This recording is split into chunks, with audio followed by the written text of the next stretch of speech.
کچھ روز سے social media print media پر خبروں کی زد میں آنے والے ایکسائز انسپیکٹر حسن علی دستی بالآخر نیشنل پریس کلب اباڑو پہنچ گئے۔ پریس کانفرنس کرتے ہوئے انہوں نے اپنے اوپر لگائے جانے والے تمام الزامات مسترد کرتے ہوئے کہا، جمیل احمد کلوڑ اور اس کے جو ساتھی ہیں بلیک میل، وہ مجھے بلیک میل کرنا چاہتے ہیں اور مجھ پہ جھوٹے الزام لگائیں۔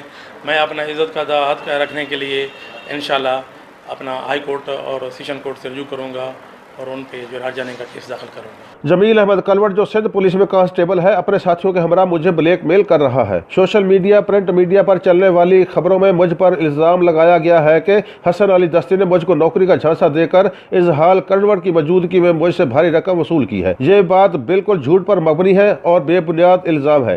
اس بات میں کوئی صداقت نہیں ہے۔ اس طرح کے من گھڑت الزامات لگا کر میری ساکھ کو نقصان پہنچانے کی کوشش کی جا رہی ہے، جس کی میں شدید الفاظ میں مذمت کرتا ہوں۔ میں اپنے وکیل کے تھرو سندھ ہائی کورٹ میں حد تک عزت کا دعویٰ دائر کرنے جا رہا ہوں اور میں اس شخص کو جانتا تک نہیں ہوں۔ اگر ان الزامات میں کوئی حقیقت ہے تو سامنے لائی جائے، ورنہ حد تک عزت کا جواب دینے کے لیے تیار رہوں۔ کیمرہ ٹیم کے ساتھ اکرم انائی، سٹی نیوز، اباڑو۔